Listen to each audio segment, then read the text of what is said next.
Welcome to Civic Buzz, a program of the League of Women Voters Minneapolis. I'm Ellen Van Iwarden, Program Director for the League, and I'll be moderating our presentation tonight. The League is a nonpartisan political organization that encourages informed and active participation in all levels of government, works to increase understanding of major policy issues, and influences public policy through education and advocacy. I'm thrilled to be helping the League with this critical work and encourage you, if you're not already a member, to join us. You can find out more at lwvmpls.org. This fall, in addition to choosing their mayor and city council members, voters in Minneapolis will have the opportunity to shape our city's future with their votes on 3 ballot questions that propose changes to the city charter. Last week, we had a Civic Buzz presentation on ballot question 2, the proposed public safety amendment. If you missed that presentation, you can watch a recording of it on the League of Women Voters Minneapolis website. Next Tuesday, October 5th, we'll hear from experts on both sides of ballot question 3, the proposed rent control amendment. You can find the Zoom link for that presentation also on the League of Women Voters Minneapolis website. Tonight, we will hear from experts about ballot question 1, the proposed government structure, executive mayor legislative council amendment. To inform us on ballot question 1, I'm honored to introduce League members Patricia Koval-Jarboe and Catherine Shreves.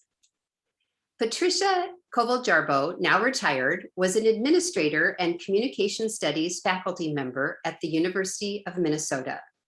Patricia served on the Minneapolis Ethical Practices Board for 10 years, several years as chair. As a League member, she has served as co-president and led and/or participated in several League studies.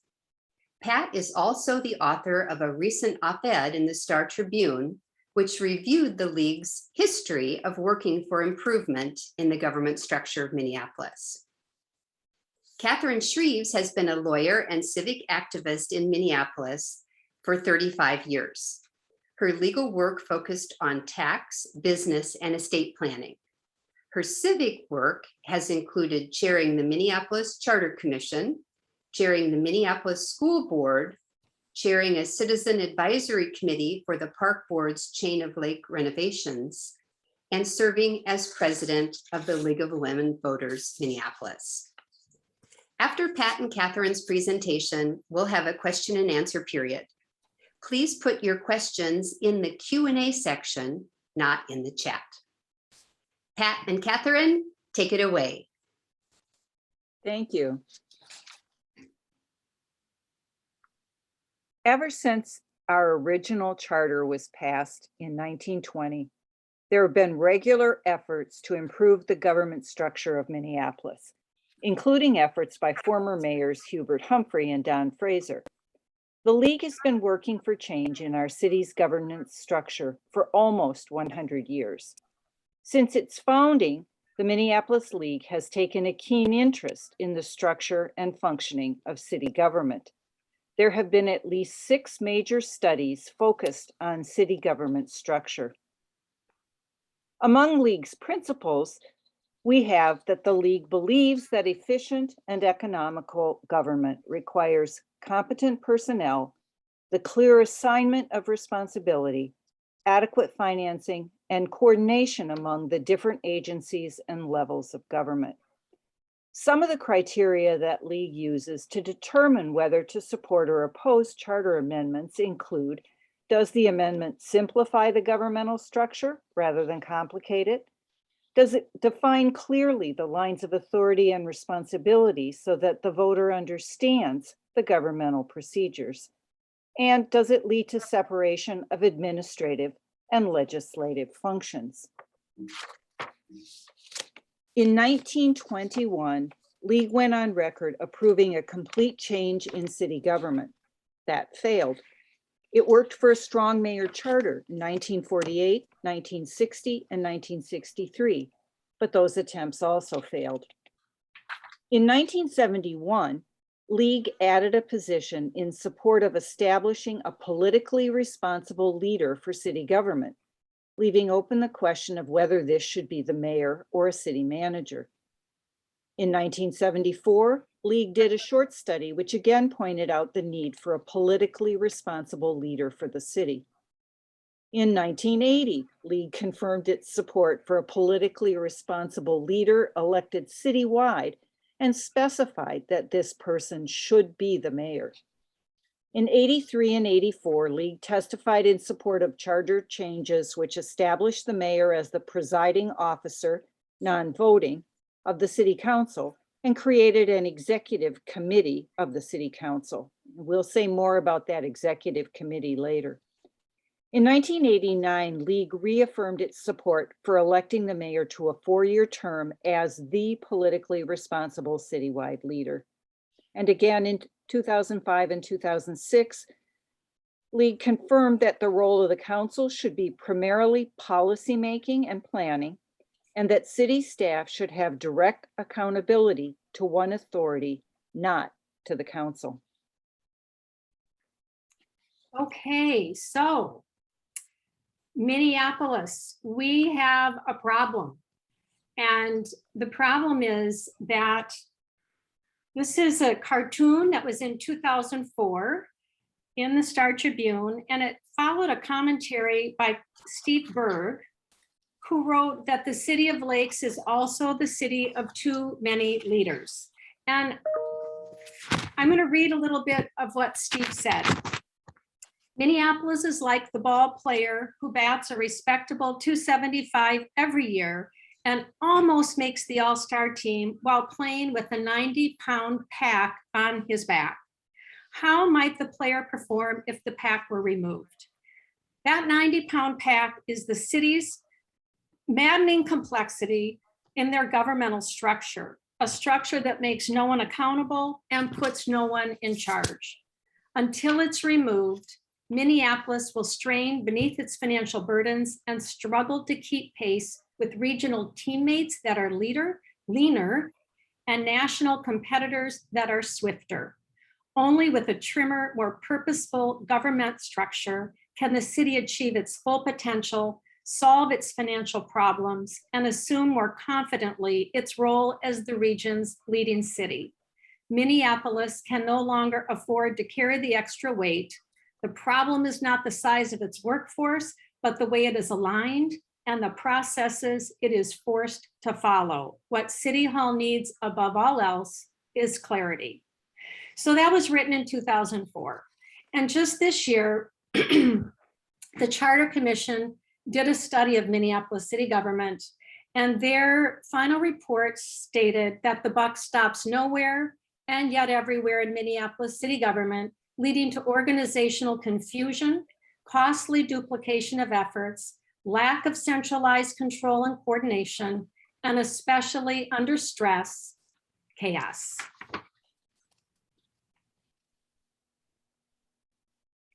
Okay. This is an organizational chart of current Minneapolis city government. Each charter department head, there in the box outlined in red, directs essential city services that all of us rely on.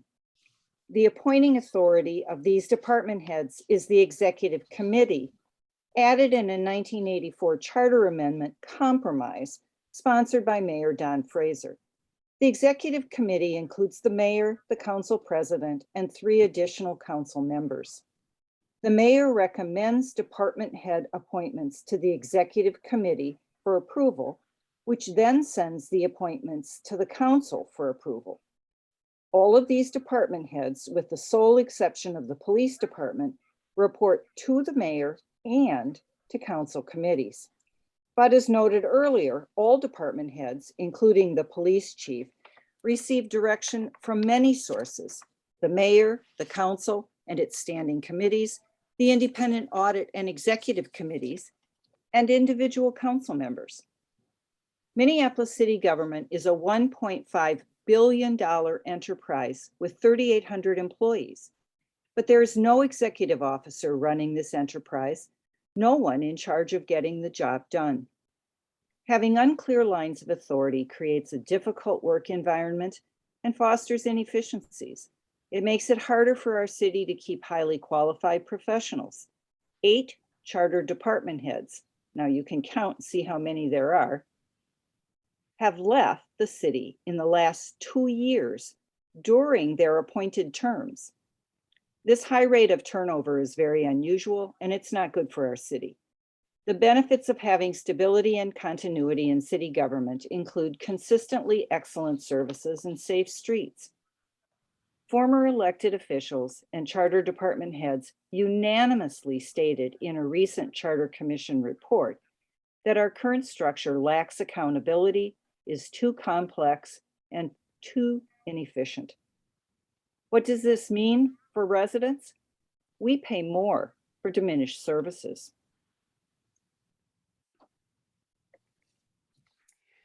This is the visual of City Question 1, Government Structure, Executive Mayor, Legislative Council proposal.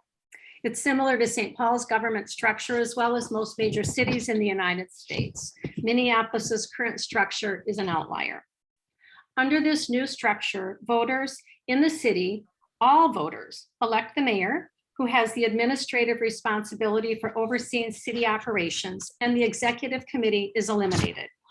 The mayor would recruit and nominate highly qualified department heads, propose the tax levy and city budget, and make sure that the city council's ordinances and policies are implemented. Voters in each ward elect their council members who by ordinance would define city services such as garbage collection with recycling and organics, snow plowing, regulatory services, and more, set the tax levy, approve the city budget, and with the expanded office of the auditor at their disposal, which is similar to our state legislative auditor, Jim Nobles, they can monitor the implementation of the laws and policies that they've passed.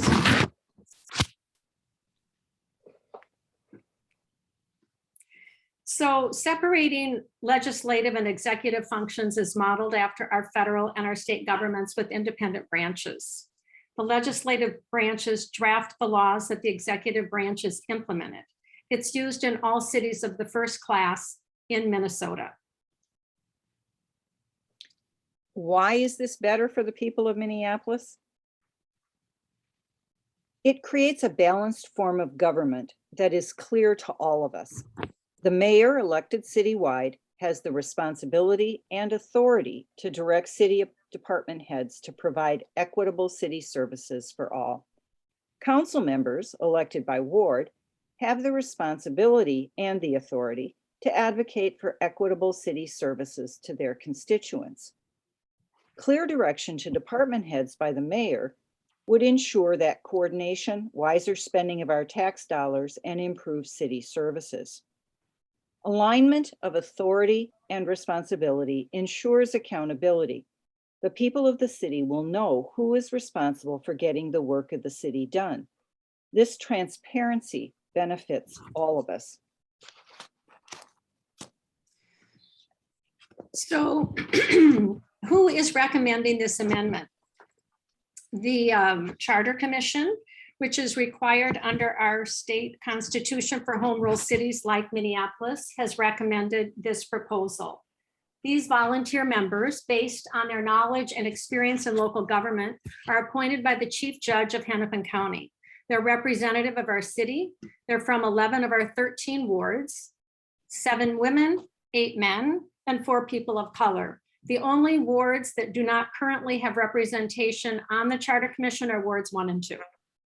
The Charter Commission has spent the last year studying our city structure, as well as researching how other cities across the country are structured.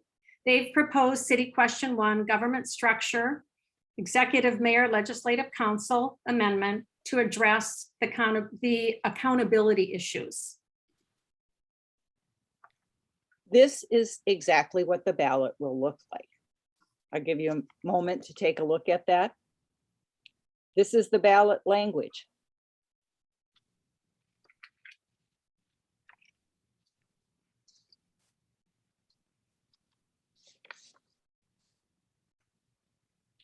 Who supports City Question 1 the proposed government structure amendment? Well, the League of Women Voters, after more than 100 years of working for this. The Charter Commission members unanimously, former council presidents and current and former council members, former mayors, and current and former Minneapolis department heads. This is what the organization chart will look like if the government structure amendment passes. It addresses the accountability issue. It would establish the mayor as the chief executive, maintain the council as the legislative body, and eliminate the executive committee. It clarifies that all charter department heads would report to the mayor. This proposal establishes a balanced form of government. It maintains official council action to define policy and give the mayor the authority to implement that policy.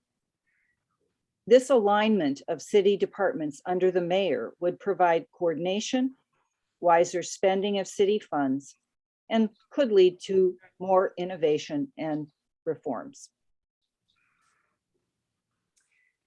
So this is a chart that shows what would happen if both government structure question 1 and the public safety amendment question 2 would pass. So to the extent that the proposals are not in conflict, many experts believe that both would be implemented and any inconsistencies would have to be resolved by the courts. So the public safety amendment would eliminate from the charter section 7.3, which mentions the police department, the position of police chief, the minimum requirement for police, and the funding requirement. In its place in the charter would be a new Department of Public Safety led by a commissioner and with law enforcement if necessary. The public safety amendment refers to section 8.4 of the charter for the reporting structure of the new department head. Since the government structure amendment, if passed, revises section 8.4, removing the executive committee and establishing the executive mayor as the appointing authority and directing authority for all department heads, it seems that the new commissioner of public safety would report to the mayor. But if you watched last week's Civic Buzz on public safety, you already heard that no charter amendment can eliminate the city's contract with the Minneapolis Federation of Police, which is governed by PELRA. And we do need a better contract, which our city leaders should negotiate for us. No charter amendment overrides state law requiring mandatory arbitration in the case of police discipline matters, which undermines the police chief effort at discipline. And no charter amendment can end qualified immunity required under a federal judicial doctrine, but which could be ended by the George Floyd Justice in Policing Act. However, that has recently stalled in Congress. This slide illustrates the government structure if the Department of Public Safety proposal City Question 2 passes, but City Question 1, Executive Mayor Legislative Council does not. So as we noted in the previous slide, the public safety amendment would eliminate from the charter the police department, position of police chief, minimum requirement for police, and the funding requirement. And then in the charter would be the new Department of Public Safety with law enforcement if necessary. At this point, if just question 2 passes, it would be led by a commissioner who would be reporting to the mayor and the council. So the proposal removes the mayor's executive oversight, authority, and responsibility for the police department.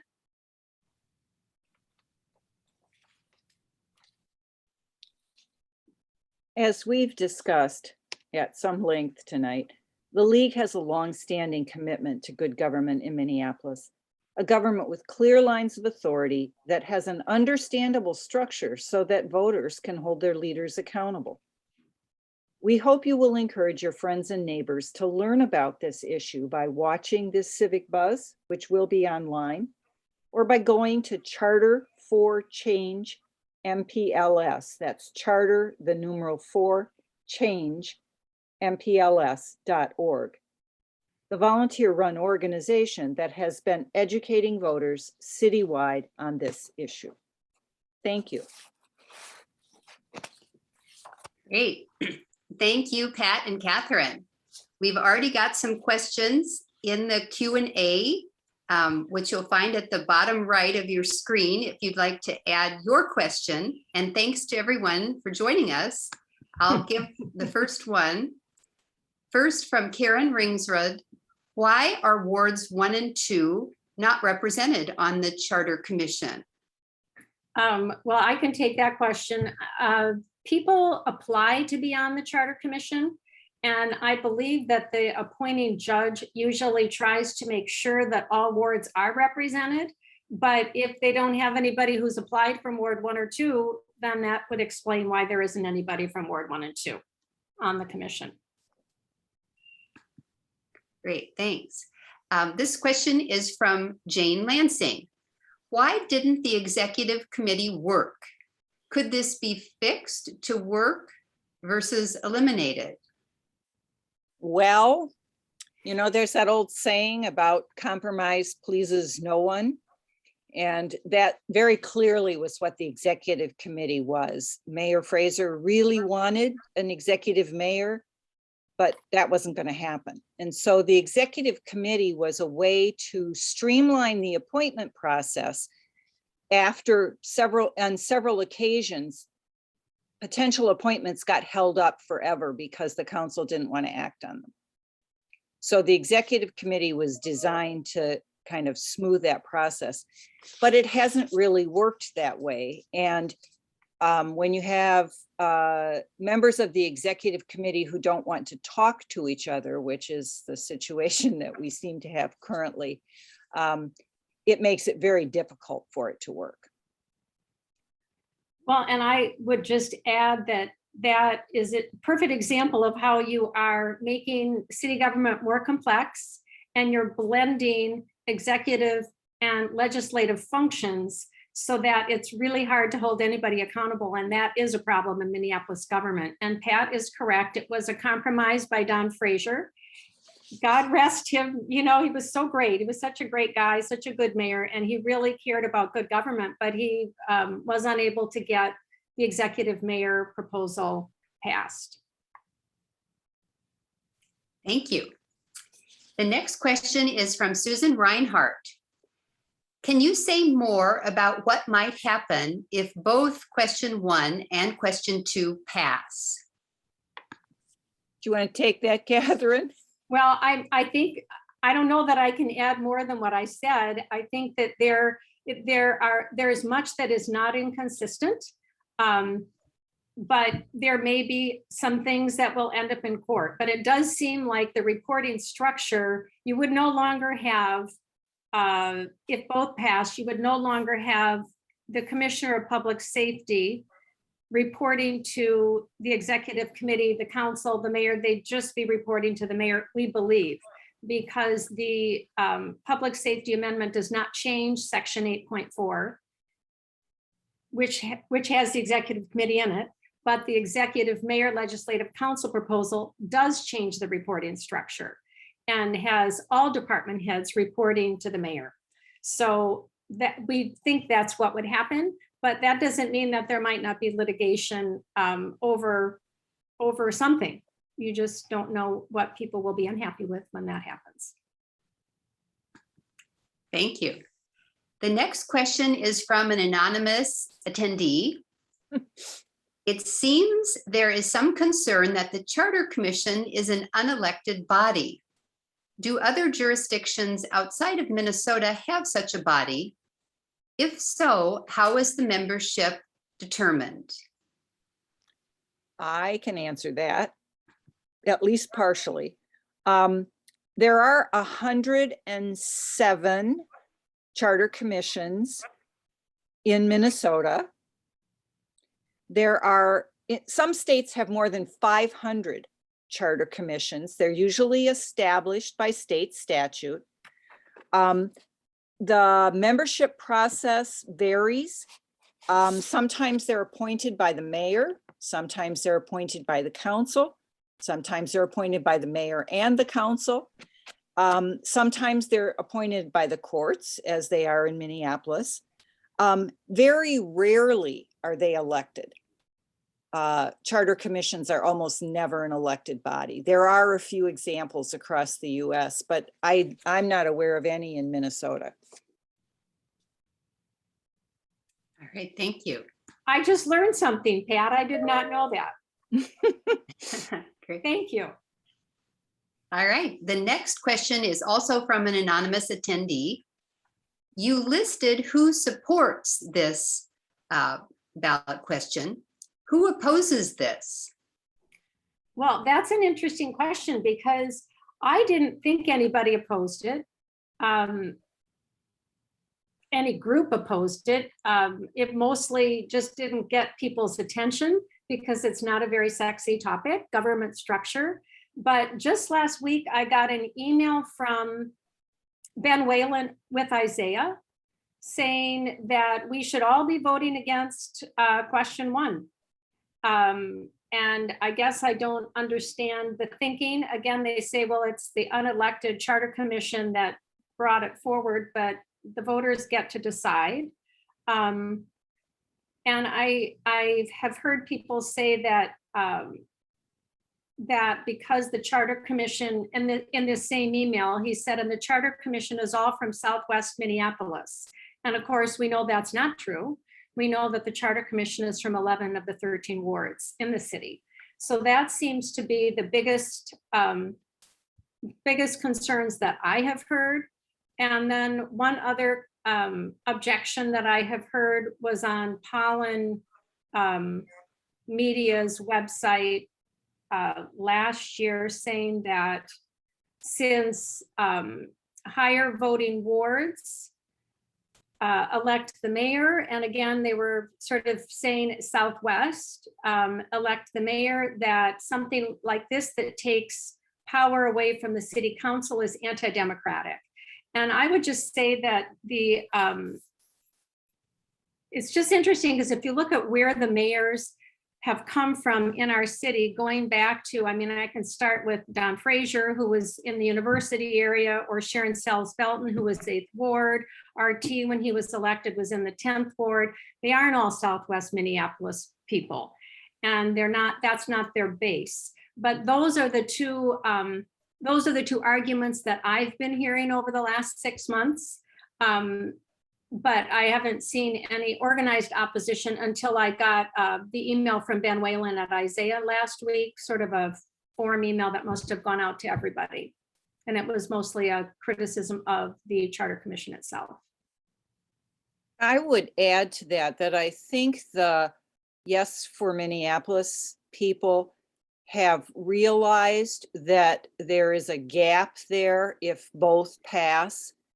And they really don't want the mayor to be appointing or directing the commissioner of public safety. And so they have, I think, more recently started to actively oppose question 1.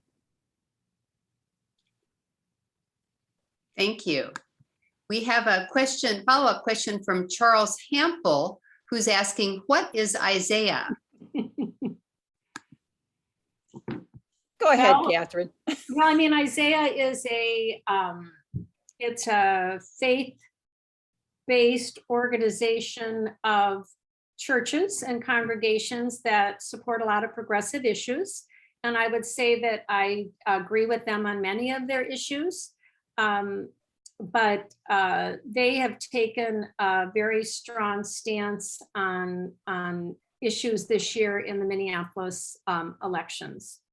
So that's who Isaiah is. And if you just Google Isaiah, Minnesota, you can find out more about them.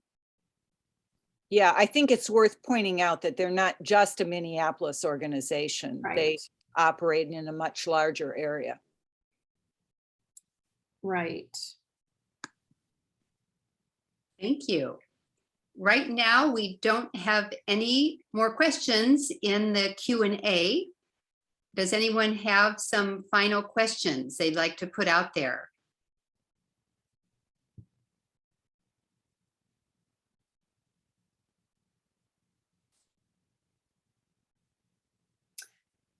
Hearing All right. none, Hearing none, I just want to thank people for watching. Ask your friends to watch. We've tried to make it short and helpful, and we hope you've learned something. Yeah. Ellen, do we know how many people are involved tonight? Yes, there are 31 people watching.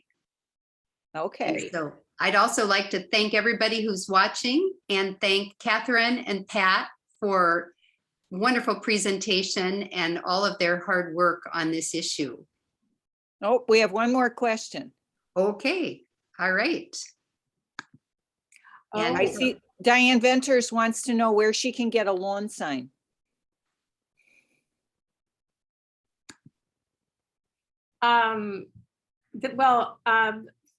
Go to Charter for Change, mpls.org, and that's the number 4. If you want a lawn sign for question 1. And then I see that there's one more question. Is the league going to take a position on question 3? And I have no idea.